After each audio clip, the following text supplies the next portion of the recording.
ప్రకటన గ్రంథము 12వ అధ్యాయము 12వ వచనం. పరలోకమా, పరలోక నివాసులారా ఉత్సహించుడి. భూమి సముద్రమా మీకు శ్రమ. అపవాది తనకు సమయము కొంచెమే అని తెలుసుకుని బహు క్రోధము గలవాడై మీ యొద్దకు దిగి వచ్చి ఉన్నాడని చెప్పాను. అపవాదికి సమయం ఎంతుందంట? మనము ఎవరి వారము? పరలోకమా, పరలోక నివాసులారా. మన పట్టణం ఎక్కడుంది? పరలోకంలో ఉంది. ఈ లోకంలో మనం యాత్రికులము, పరజనులమై ఉన్నాము. ఈ లోకము మనది కాదు. దినము యాత్రను ముగించుకుని మనము ఎక్కడికి వెళ్ళాలి? మనం చాలా ప్రదేశాలు చూడడానికి, చూడదగ్గ ప్రదేశాలను, సృష్టిని చూడడానికి వెళుతూ ఉంటాం కదా. వాటికి ఏమంటారంటే పేర్లు విహార యాత్రలు అంటారు. ఏమంటారు? వెళ్ళి వస్తాము, అక్కడ ఉండిపోం కదా.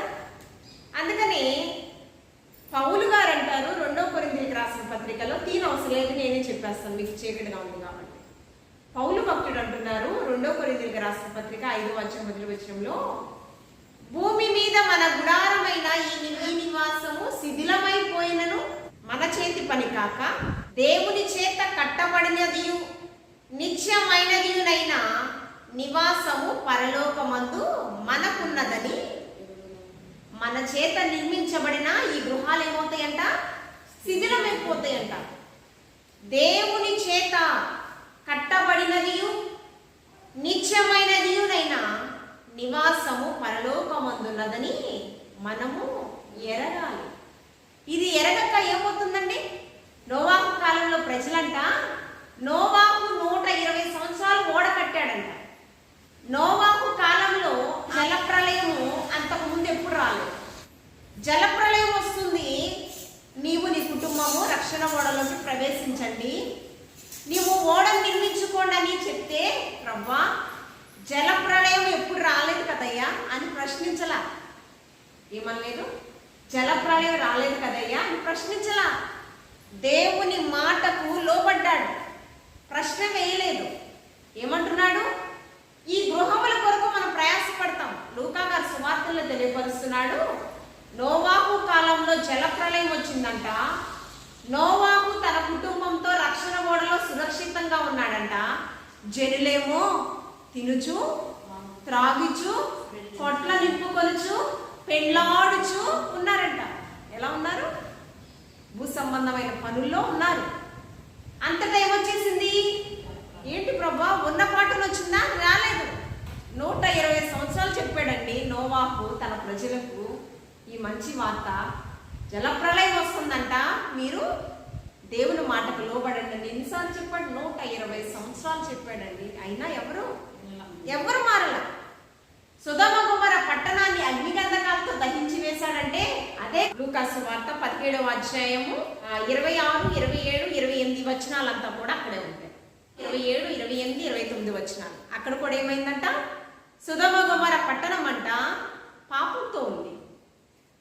వాళ్ళు కూడా ఏం చేశాడు? అబ్రహామును హెచ్చరించాడు. అక్కడ ఎవరున్నారు? తన బంధువు అయినటువంటి లోతు కుటుంబం ఉంది. అబ్రహాము వేడుకుంటున్నాడు, ప్రవ్వా 50 మంది నీతిమంతులుంటే పట్టణాన్ని విడిచిపెడతావు ప్రవ్వా అని వేడుకుంటున్నాడు. విడిచిపెడతానన్నాడు. మరలా ప్రశ్న వచ్చింది, 40 మంది నీతిమంతులుంటే విడిచిపెడతావా? ప్రశ్న వచ్చింది, నీ పాద ధూళి వంటి వాడనయ్యా, 30 మంది నీతిమంతులుంటే విడిచిపెడతావా అన్నాడు. లేరు, విడిచిపెడతానన్నాడు. 30 మంది కూడా సొదొమ గొమొర్ర ఒక పట్టణములో లేరు నీతిమంతులు. ఏమండి? అక్కడి నుంచి సంఖ్య ఎక్కడి వరకు వచ్చింది? 10 మంది నీతిమంతులు. అయ్యా 10 మంది నీతిమంతులు ఉంటే విడిచిపెడతానన్నాడు. అంటే సొదొమ గొమొర్ర పట్టణము అగ్నిగంధకాలతో దహించబడడానికి కారణం ఏంటి? 10 మంది నీతిమంతులు కూడా లేకపోవడం. ఇక్కడ కూడా నోవాహు కాలంలో ప్రజలు తినుచు, తాగుచు, సుఖించుచు, పెండ్లాడుచువి కాదు, వీటికంటే భయభక్తులు లేని జీవితం జీవించారంట. ఏం జీవించారు? ఆయన అంటూ ఉన్నాడు, భూమి బలాత్కారముతో నింపబడింది. 6వ అధ్యాయం 6వ వచనంలో అంటాడు, నా పోలికలో నా స్వారూప్యం ముందు ఎందుకు నిర్మించుకొని ఉన్నానని దేవాతి దేవుడు అంట సంతాపం వ్యక్తపరుస్తున్నాడంట. ఒక కుక్కగానో పశువుగానో చేయొచ్చు కదా మనల్ని. మనిషిగానే ఎందుకు చేశాడు? చదువుకున్న వాక్య భాగం ఏంటి? పరలోకమా ఉత్సహించుడి, భూమి సముద్రమా మీకు శ్రమ, అపవాదికి తనకు సమయం కొంచెమే అని తెలుసుకుని బహు క్రోధము గలవాడై మీ యొద్దకు దిగివచ్చుచూ ఉన్నాడు. నిజమే, విలాప వాక్యంలో కూడా పరిశుద్ధాత్మ దేవుడు మనల్ని హెచ్చరిస్తూ ఉన్నాడు. 2వ అధ్యాయము 18వ వచనం. సియోను కుమారి ప్రాకారమా, నదీ ప్రవాహము వలె దివారాత్రము కన్నీరు పారనిమ్ము, విరామము కలుగనీయకుము. మనం ఏం చేయాలంట? కన్నీరు కార్చాలంట. విరామము కలుగనీయకుము, నీ కంటి పాపను విశ్రమింపనీయకుము. నీవు లేచి రేయి మొదటి జామునే మొర్ర పెట్టుము. ఏంటి? మన కనురెప్పల కంట కన్నీరు విశ్రాంతి ఉండకూడదంట, కన్నీరు కార్చాలంట. మనకి ఎవరంటే ఇష్టమండి? ఎక్కువ బిడ్డలంటే కదా. భర్త కంటే బిడ్డల్ని అంతంగా ప్రేమిస్తాం. అందుకే ఏం చెప్తాం? నీవు లేచి రేయి మొదటి జామునే మొర్ర పెట్టుము, నీళ్లు కుమ్మరించినట్లు ప్రభు సన్నిధిని నీ హృదయమును కుమ్మరించుము. దేని కొరకు? నీ పసిపిల్లల ప్రాణం కొరకు. నీ చేతులను ఆయన తట్టు ఎత్తుము. ఎవరి కొరకు? నీవు 9 మాసాలు మోసి కనిపించావు కదా, ఆ బిడ్డల యొక్క ప్రాణం కొరకంట నువ్వేం చేయాలా? కంటి పాపను కనురెప్పను విశ్రమించకుండా నీవు మొరపెట్టాలంట. కన్నీటి రోదన నువ్వు చేయాలంట. నీ పసిపిల్లల ప్రాణము కొరకు నీ చేతులు ఆయన తట్టు ఎత్తుము. ప్రతి వీధి మొగను ఆకలిగొని వారు మూర్ఛిల్లుచున్నారు. నీవు ఎవరి ఎడల ఈ ప్రకారం చేసిదువో యెహోవా దృష్టించి చూడుము. తమ గర్భఫలములను తాము ఎత్తుకొని ఆడించి పసిపిల్లలను స్త్రీలను భక్షించుట తగునా? ఎవరిని? పసిపిల్లలను స్త్రీలను. అంటే నరమాంస భక్షులు అంటారు. మనుషుల్ని చంపుకొని తినేవాళ్ళు కూడా ఉన్నారు తెలుసా? మనుషుల్ని చంపుకొని మరంట, మీరు విన్నారో లేదో నాకు తెలియదు, హైదరాబాద్లోను ఒక మారంట భర్తను చంపేసి కుక్కర్లో వేసుకుని రోజు కొద్దిగా వండుకుని తింటుందంట. ఒక తల్లి అంట బిడ్డల్ని చంపేసి వాళ్ళను కూడా రోజు కొద్దిగా వండుకుని, ఎవరిని? నరమాంస భక్షులు. బిడ్డల్ని 9 మాసాలు మోసి కనిపించి ఆ బిడ్డల్నే చంపుకుని తిందంట. కొంతమంది కంట కీడు ఉందంట. ఆ కీడు పోవడానికంటే ఏం చేశారంట? బిడ్డనే బలిచ్చేసిందంట ఒక తల్లి. నేడు ఎక్కువగా బిడ్డల్ని చంపే తల్లిదండ్రులు ఎక్కువైపోయారు. వారు గడ్డుగా ఉంటున్నారని ఎవరిని చంపుతున్నారండి? పేగు తెంచుకుని 9 మాసాలు మోసి కని పెంచి ఆ బిడ్డల్ని చంపడానికి అసలు వాళ్ళకి ఎలా వస్తుంది ఆలోచన? అంటే వారు ఎలాంటి వారు? నరమాంస భక్షులు వాళ్ళు. ఏంటి? నరమాంసం అంటే జంతువుల మాంసం కాదు, నరబలిస్తారంటారు చూసారా? నరబలంటే మనుషుల్ని బలిచ్చేస్తారు వారికి ఉన్నటువంటి కీడు తొలగిపోవడానికి. ఇలాంటి వ్యక్తులు కూడా ఉన్నారండి. ఇర్మియా ప్రవక్త కూడా అంటారు, ఏం మాట్లాడుతారు సార్? వీధులలో చంటి బిడ్డలు లేకుండా చేయటము, రాజమార్గముల యవనులు లేకుండా చేయటము అపవాది మరణ దేవత యొక్క ఉద్దేశం అంట. ఎవరి ఉద్దేశము? మరణ దేవత యొక్క ఉద్దేశం అంట. అపవాది ఎవరిని మృంగుదుమా అని గర్జించు సింహం వలె పొంచుంటుంది. ఆ మరణ దేవత నుంచి మన బిడ్డల్ని మనం ఎలా సంరక్షించుకోవాలంటే విలాప వాక్యములో పరిశుద్ధాత్మ దేవుడు ఏమంటూ ఉన్నాడు? నీళ్లు కుమ్మరించినట్లు నీ హృదయాన్ని ప్రభు తట్టు. నువ్వు దేవుని సన్నిధిలో కుమ్మరించాల్సిన పని లేదు. నీ హృదయమే దేవుని యొక్క ఆలయము, నీ గృహమే ఒక సంఘము. ఎక్కడ 2-3 కూడి నా నామమున ఉంటారో వారు మధ్య నేను ఉంటాని. మొదటి సంఘం ఎక్కడ ప్రారంభమైందంటే ఏదేను తోటలో 2 ఉన్నారు. ఆదాము అవ్వల దగ్గర మొదటి సంఘము. 3వ వ్యక్తిగా పరమతండ్రి ఉన్నారు. ఎక్కడ 2-3 కూడి నీ కుటుంబమే ఒక సంఘము. కుటుంబాలే ఆ దినాలలో మన పితరులు అపోస్తలులు సువార్త ప్రకటించాలంటే వారి గృహాలే సంఘాలుగా చేసుకున్నారు. మేడ గదిని సంఘాలుగా చేసుకున్నారండి వారు. ఇప్పుడు మనకి దేవాతి దేవుడు యెరూషలేము దేవాలయంలాగా మనకి మంచి దేవాలయాలు ఇచ్చాడు. సమూహముగా సంఘముగా ఐక్యత కలిసి ప్రభువుని ఆరాధన చేసేటటువంటి కృపనిచ్చాడు దేవాతి దేవుడు. మనం వాటిని నిరర్థకము చేసుకోకూడదండి. నిరర్థకం చేసుకోకూడదు. నిరర్థకం చేసుకుంటే చూడండి, ఇర్మియా తీనవసరం నేనే చెప్తాను. ఇర్మియా గ్రంథం 9వ అధ్యాయం, ఇందాక నేను చెప్పినటువంటి మాటలు చూడండి, 20వ వచనం. ఇర్మియా గ్రంథము 9వ అధ్యాయము 20వ వచనం. స్త్రీలారా, యెహోవా మాట వినుడి, మీరు చెవియొగ్గి ఆయన నోటి మాట ఆలకించుడి. మీ కుమార్తెలకు రోదనము చేయ నేర్పుడి. మీరే కాదు రోదనం, మీరు హృదయాన్ని కుమ్మరించడమే కాదు, కనురెప్పలు మూయకుండా మీరు కన్నీరు కార్చడం మీరే కాదు, మీరేం నేర్పించాలంటే మీ బిడ్డలకు రోదనము చేయు నేర్పుడి.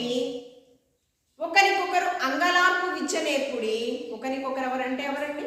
భార్య, భర్త, బిడ్డలు. ఒకరికొకరు అంగలార్పు విద్య నేర్పుడి. వీధులలో పసిపిల్లలు లేకుండాను.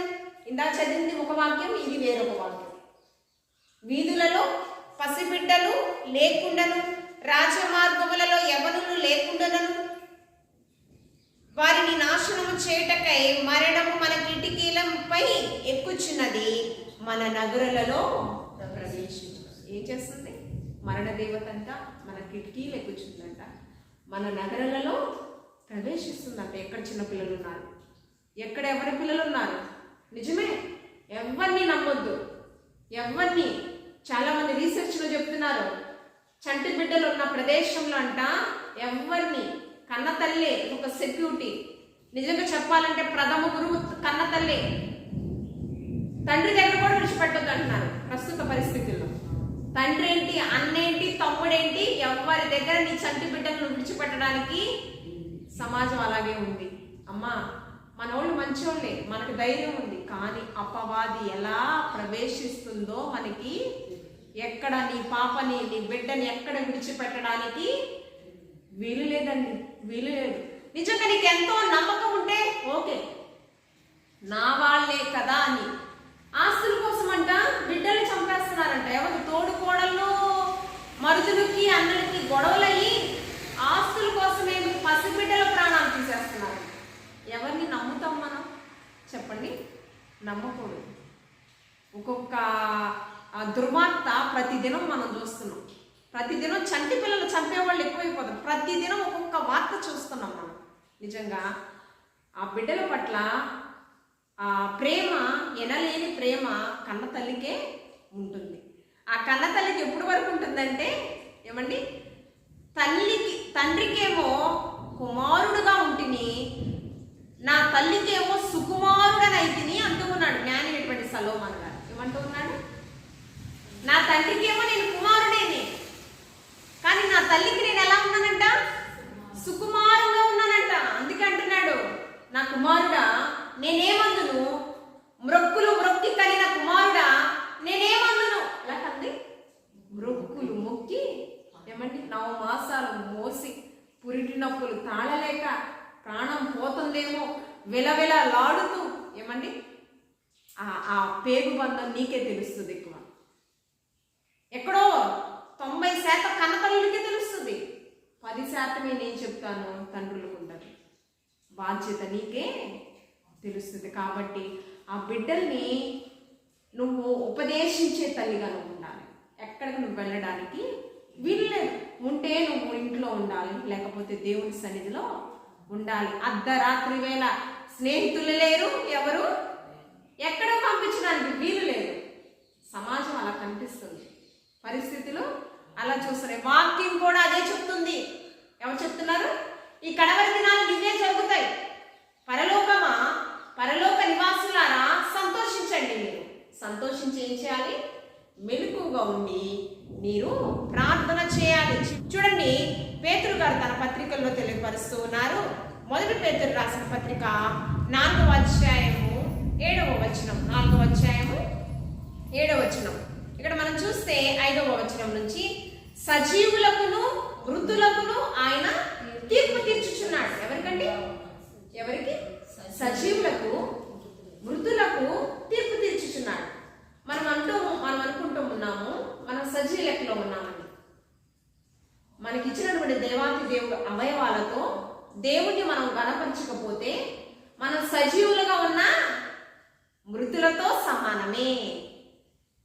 పాట ఉంది కదా, జీవించుచున్నావన్న పేరు మృతుడవే, మృతుడవే నీవు మృతుడవే. ఏంటండి, మన పేరుకి బ్రతుకున్నాం.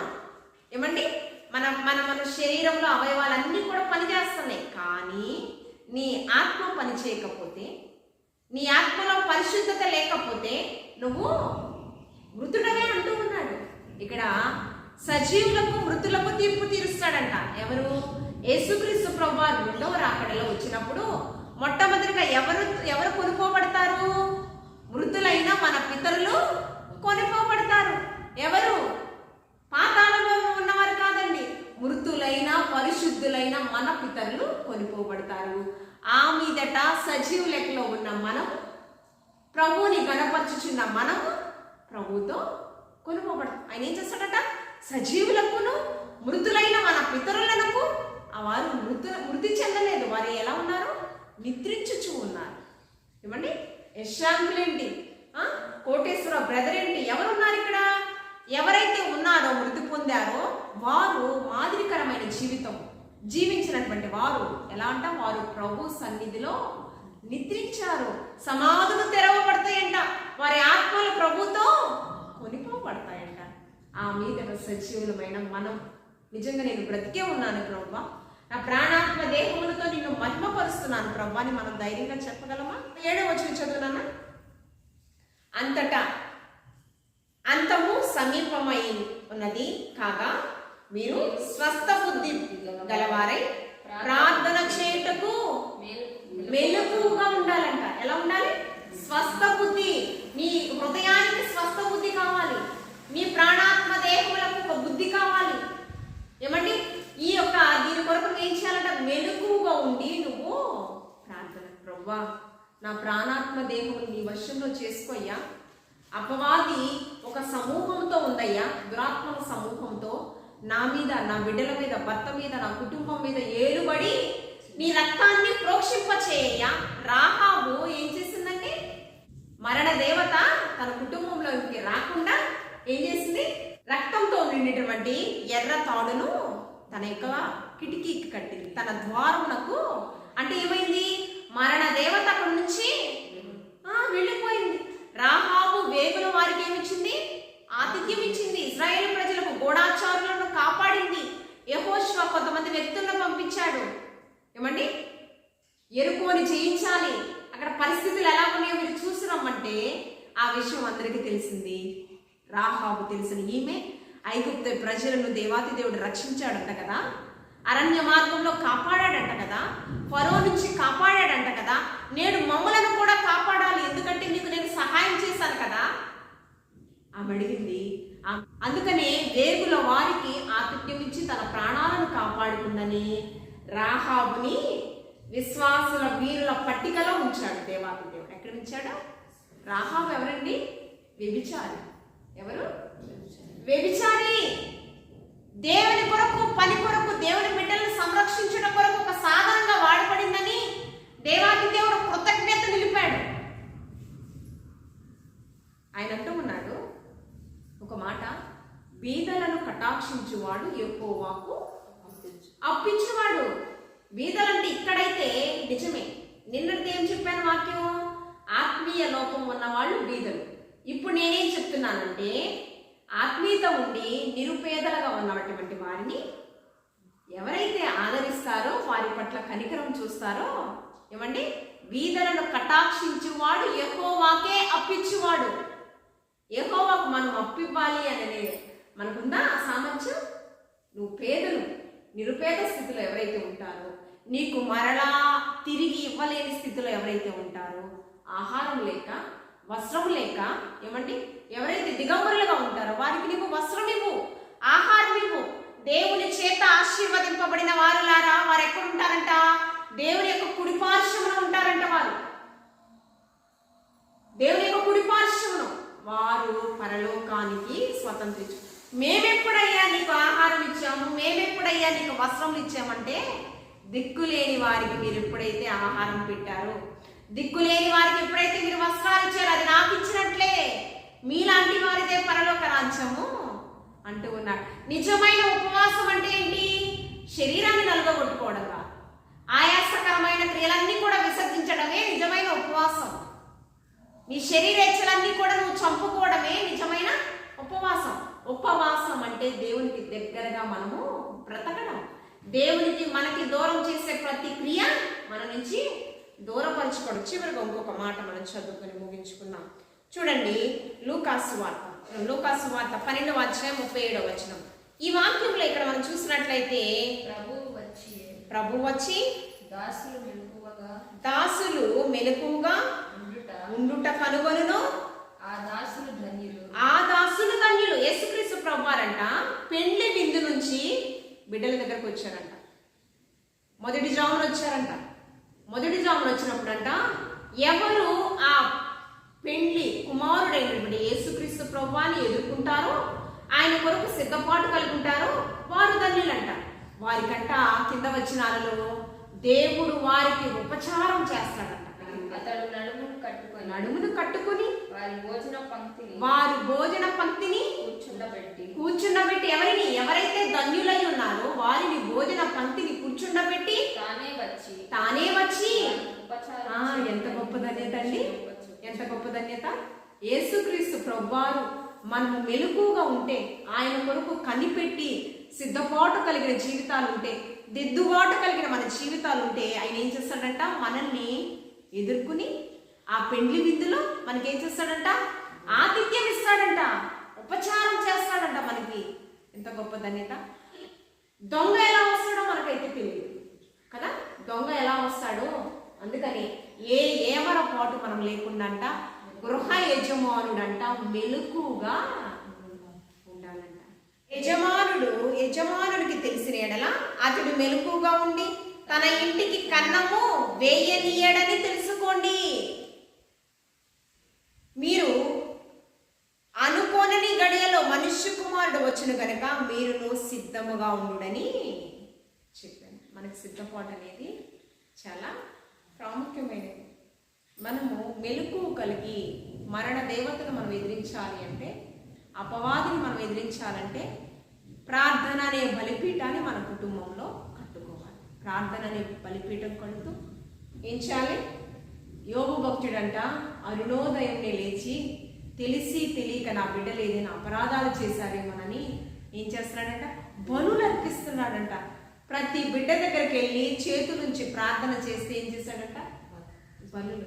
చెప్పండి మీ భర్తలకి, బిడ్డలు అనారోగ్య పరిస్థితి వస్తుందంటే, వారి ఆశీర్వాదాలు పొందుకోలేని స్థితిలో ఉన్నారంటే మనము ప్రార్థన చేయలేకపోవడమే కారణం. మీరిద్దరు కూడా మోకరించి 2 చేతులు, మీరు ఎక్కడో బహిరంగంగా చేయాల్సిన పని లేదు, బహిరంగంగా చేయాల్సిన పని లేదు. నీ ఇంటిలో నువ్వు ఉన్నటువంటి నీ గదిలో నీవు మోకరించి భార్యాభర్తలు హస్తములు ఇరువురు కూడా పట్టుకుని ప్రార్థన చేస్తే మరణ దేవత నీ ఇంటిలోకి రాదు. నీ బిడ్డల మీద ఏలుబాటు చేయదు. దాని కొరకు నువ్వేం చేయాలి? మెలకుగా ఉండి ప్రార్థన చేయాలి. మనము విస్తారమైన పనుల్లో ఉంటున్నాం, శక్తికి మించిన కొలది ప్రయాసపడుతున్నాం. ఎంతో నిద్రగాస్తూ ఉంటారు ఈ వ్యవసాయ పనుల్లో కదా.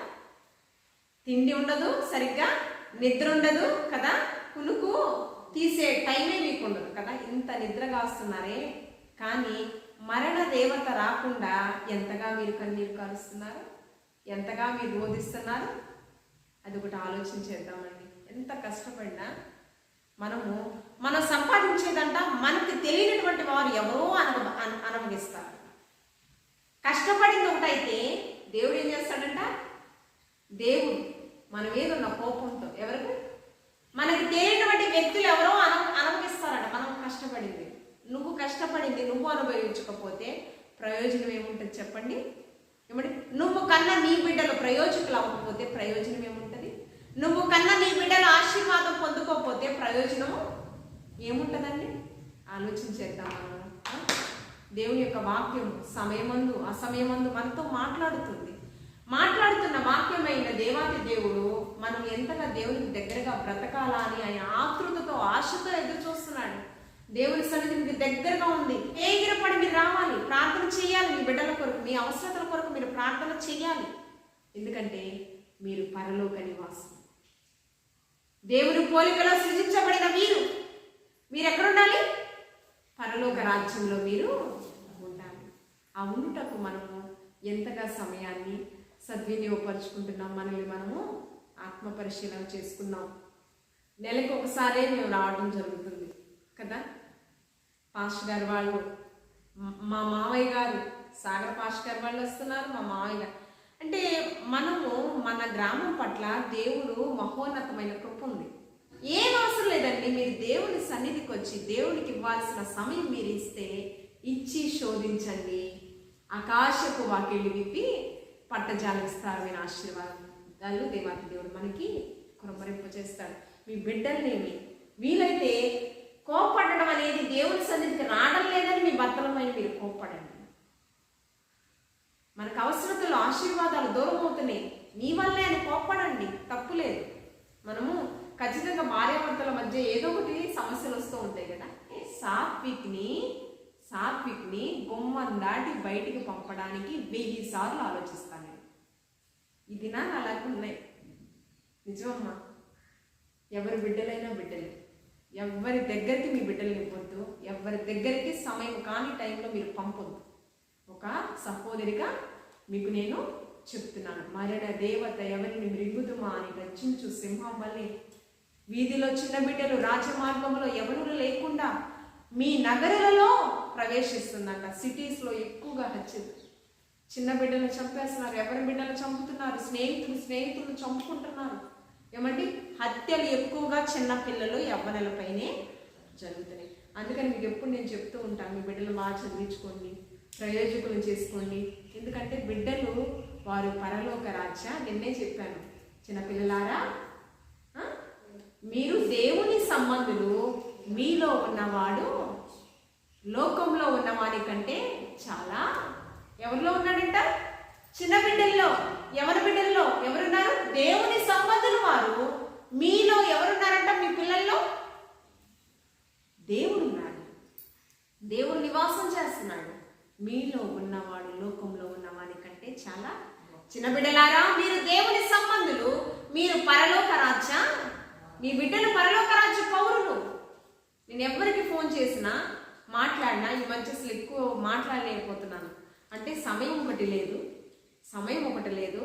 నిజంగా అక్కడ చేసుకోవడానికి పనులు సిటీస్లో చాలా కష్టం అనమాట. ఏమన్నా పని వాళ్ళని పెట్టుకోవాలన్నా వాళ్ళు వచ్చే సమయం, మనం ఉండే సమయం ఒకటి కాదు. ఎవరిని నమ్మలేమని ఇప్పుడే చెప్పాము. తాళాలు ఎవరికి ఇచ్చి మనము వెళ్ళలేము. ఏవో ఉంటాయని కాదు, కానీ ఎవరిని నమ్మలేని పరిస్థితిలో మనము ఉంటున్నాం. కాబట్టి మీకున్న సమయం మీరు సద్వినియోగపరచుకోండి. ఎవ్వరు కూడా ఇక్కడికి వచ్చే సేవకులు ఎవ్వరు కూడా ఏమీ ఆశించట్లేదు. కాబట్టి మీకు ఒకటే నేను కోరుకునేది, బ్రతిమలాడేది, కన్నీటితో మీరు మాత్రము దేవునికి ఇవ్వాల్సిన సమయం మీరు ఇవ్వండి. ఖచ్చితంగా ఆకాశపు వాకిళ్ళు మీకు విప్పుతారు. మీకు ఏం కావాలో అది ఇస్తారు మీకు. అట్టి కృపలో మీరందరూ కూడా పాలిభాగస్తులు అవుదురుగాక. ఆమేన్. పరిశుద్ధుడా, ప్రేమమయుడా, నీ బంగారు పాదంకు వేలాది వందనాలు ప్రభువా. సమయమును సద్వినియోగపరుచుకుని సన్నిధానంలో నిలబడినటువంటి నీ ప్రియుడలు మీరు జ్ఞాపకం చేసుకోండి, ఆశీర్వదించండి ప్రభువా. వారి బిడ్డల కొరకు, భర్త కొరకు, వారి యొక్క ఆత్మీయ జీవితం కొరకు, కుటుంబము కొరకు, వారి యొక్క అవసరతలు అక్కర్ల కొరకు, ఆరోగ్యము కొరకు, క్షేమము కొరకు, కుటుంబంలో శాంతి సమాధానము కొరకు ప్రభువా నీ సన్నిధిలో మొరపెట్టే స్థితిలో నీ బిడ్డలు మీరు ఆయత్తపరచండి ప్రభువా. నీకు వేలాది వందనాలు. చెప్పుకోలేని సమస్యలతో ఏమైనా బాధపడుచున్నారేమో వీరిని మీరు ఆదరించండి, బలపరచండి ప్రభువా. నీకు స్తోత్రం. కన్నీటి నాట్యంగా మీరు మార్చమని అడుగుతున్నాను. సర్వోన్నతుడ నీకు వేలాది వందనాలు. వాడి పాడి పంటలను, పశు సంపదను, గొర్రెల మేకల మందను మీరు దీవించండి. జీవనోపాధి కొరకు ఏ వృత్తిలో కొనసాగుతున్నారో ఆ వృత్తి అంతటిలో వారి కష్టాతీతం వారు అనుభవించులాగా నీ కృప మెండుగా దయచేయమని అడుగుతున్నాను ప్రభువా. గృహాల కొరకు ఆశపడుచున్నారు, హస్తాలు బలపరచండి, వనరులు మీరు సమీకరించండి ప్రభువా. నీకు స్తోత్రము. పంట పొలాలు ఏ తెగులు నీ గుడాలను సమీపించదు ప్రభువా. కుమారాంటి గారికి మంచి ఆరోగ్యము దయచేయండి. ప్రసన్న సిస్టర్ని, అదేవిధంగా శాంప్రేదని వారి బిడ్డల్ని దీవించండి, ఆశీర్వదింపచేయండి ప్రభువా. నీకు స్తోత్రము. ప్రబోధర్ సిస్టర్ని, తన భర్తనిచ్చిన బిడ్డలు దీవించండి, ఆశీర్వదింపచేయండి. సహోదరుడు, కోడలు, వారి కుటుంబము దీవించండి, ఆశీర్వదింపచేయండి. తల్లిగారు, జ్ఞానము గారు, తాతయ్యని, వారి బిడ్డల్ని, వారికి కలిగిన సమస్తమును మీరు దీవించండి, ఆశీర్వదింపచేయండి ప్రభువా. భారతిని నీ సన్నిధిలో నడిపించుకోమని అడుగుచున్నాను ప్రభా. నీకు స్తోత్రము. వారి యొక్క మనవుల మనవరాల సంతానాన్ని దీవించండి ప్రభా. నీకు వేలాది వందనాలు. పద్మాని తన భర్తను ఇచ్చిన బిడ్డలు దీవించండి. అనేక సంవత్సరముల నుంచి నీ పాదాల చేత బిడ్డలు గోజాడుచు ఉన్నారు ప్రభా. ప్రభా వారికి ఉన్నటువంటి కళంకాన్ని మీరు తీసివేయండి ప్రభా. నీకు స్తోత్రము. గర్భఫలమును మీరు ఆటంకపరుస్తున్న ప్రతి విధమైన మలినముని మీరు రక్త ప్రోక్షణతో శుద్ధీకరించండి ప్రభా. గర్భఫలాన్ని మీరు అనుగ్రహింపచేయండి. ఆశ్చర్యకరుడా, నీ కృప వారి పట్ల మీరు చూపించమని అడుగుచూ ఉన్నాను ప్రభా. శ్యామ్ బ్రదర్ కూడా నీ సన్నిధికి వచ్చి ప్రార్థించే స్థితిలో ప్రభా, నడిపించుకునే స్థితిలో తన భార్యను మీరు నిలబెట్టుకోమని అడుగుచూ ఉన్నాను. ఎన్నో తలాంతులు ఇచ్చారు ప్రభా. అది నీ నామ ఘనతకై ప్రయాసపడినట్లు ప్రభా నీ బిడ్డను బలపరచండి ప్రభా. మంజులాన్ని బట్టి ప్రార్థన చేస్తూ ఉన్నాను. బ్రదర్ని బట్టి ప్రభా వారి కుటుంబము దీవించండి, ఆశీర్వదింపచేయండి. గృహము, విత్తము, దానము ప్రభా నీవు ఇచ్చేటటువంటి బహుమానం కొరకు ఆశతో ఎదురు చూస్తున్నారు. వారి హృదయవాంఛను మీరు నెరవేర్చండి ప్రభా. నీకు స్తోత్రము. వనరులు మీరు సిద్ధపరచండి. సుభాష్ని బట్టి, రవి బ్రదర్ని బట్టి, ఇచ్చిన బిడ్డలను బట్టి ప్రార్థన చేస్తూ ఉన్నాను. సింధు హాస్టల్లో ఉంది ప్రభా. ఎవరు విడిచినా నేను విడువని ఎడబాయని వాగ్దానం ఆ బిడ్డ పట్ల మీరు స్థిరపరచండి. బ్లెస్సీ కూడా హాస్టల్లో ఉంటుంది. ఆ బిడ్డ చుట్టూ నీ దేవదూతల భద్రత ఉంచండి ప్రభా. నీకు స్తోత్రము ప్రభా. శ్రీరాముడు చిన్న వయసులోనే ఎంతో ప్రయోజకుడుగా మంచి జ్ఞానం ఇచ్చినందుకు వందనాలు. తల్లిదండ్రులకు కంట తెచ్చే బిడ్డగా మీ మహిమార్థమై జీవింపచేయండి ప్రభా. నీకు స్తోత్రము. త్వరితగతిలో నిర్మాణం జరిగి గృహంలోకి వెళ్ళి నీకు కృతజ్ఞతాస్తుతులు చెల్లించు భాగ్యం దయచేయండి. కేజీఆర్ 10th క్లాస్ ఎగ్జామ్స్ రాస్తుంది ప్రభా. మంచి ఉత్తీర్ణతను దయచేయండి. జ్ఞాపశక్తి, ఆలోచనలు, తెలివితేటలు దయచేయమని అడుగుచు ఉన్నాను ప్రభా. నీకు స్తోత్రము. ఈ క్షణమందు నా భర్తను బట్టి, నాకు ఇచ్చిన బిడ్డలను బట్టి, నా పుట్టినింటి వాని గురించి, మెట్టినింటి వాని గురించి, ఆత్మీయ బిడ్డల గురించి నేను ప్రార్థన చేస్తూ ఉన్నాను. నీ పరిచర్యలో బహుబలముగా వాడుకుంటున్న విధమును బట్టి వందనాలు. ఇది ఘనమైన పరిచర్యలో పాలి భాగస్థులైనటువంటి కృపను మాకు దయచేసిన దేవా, ఏమిచ్చి నీ రుణాన్ని నేను తీర్చుకోగలను ప్రభా. నీకు స్తోత్రము. ఆరోగ్యము దయచేయండి, క్షేమము దయచేయండి, సమాధానము దయచేయండి ప్రభా. నీకు స్తోత్రము. ఎక్కడైతే నీ సంఘములు ఏర్పాటు చేయబడి ఉన్నాయో నీ మందిరములు, సంఘ బిడ్డలందరిపై నీ కృపనుంచండి ప్రభా. నీకు స్తోత్రము. గ్రామంలో ఉన్న అక్కైపాలెం ఉన్నటువంటి గ్రామంలో ఉన్న గడప గడపను మీరు దర్శించండి. మరణ దేవత రాకుండా నీ రక్తాన్ని ప్రోక్షింపచేయండి ప్రభా. నీకు స్తోత్రము. చంటి బిడ్డలను దీవించండి ప్రభా. నీకు స్తోత్రము ప్రభా. ప్రతి ఒక్కరు నీలో అంటు కట్టబడిన స్థితిని దయచేయండి. అనుషాకి మంచి సుఖమైన ప్రసవాన్ని దయచేయండి. సిరికి సుఖమైన ప్రసవాన్ని దయచేయండి ప్రభా. అనారోగ్య పరిస్థితిలో ఉన్న వారిని ఆదరించండి. మాథ్యూకి కీళ్లను, నరాలను తాకండి ప్రభా. స్వస్థతను దయచేయండి. స్మైలీకి కూడా స్వస్థతను దయచేయండి ప్రభా. నీ కుమార్తె లక్ష్మికి కూడా స్వస్థతను దయచేయండి. ఎందరైతే నీ ప్రియబిడ్డలు అనారోగ్య పరిస్థితిలో ఉన్నారో నీ గాయపడిన హస్తం చేత ముట్టి పరిపూర్ణమైన స్వస్థతను, దీర్ఘాయును, సుఖవంతమైన జీవితము, వారి పనులు వారు చేసుకునే శక్తిని, సామర్థ్యం మీరు దయచేయమని క్రీస్తు పరిశుద్ధ నామంలో అడిగి వేడుకుని ప్రార్థించుచున్నాము తండ్రి. ఆమేన్. పరలోకమందున మా తండ్రి, నీ నామము పరిశుద్ధపరచబడును గాక. నీ రాజ్యం మాకు వచ్చును గాక. నీ చిత్తం పరలోకమందు నెరవేర్చినట్లు భూమి యందును నెరవేరును గాక. మాకు కావలసిన ఆహారం నేడు మాకు దయచేయము.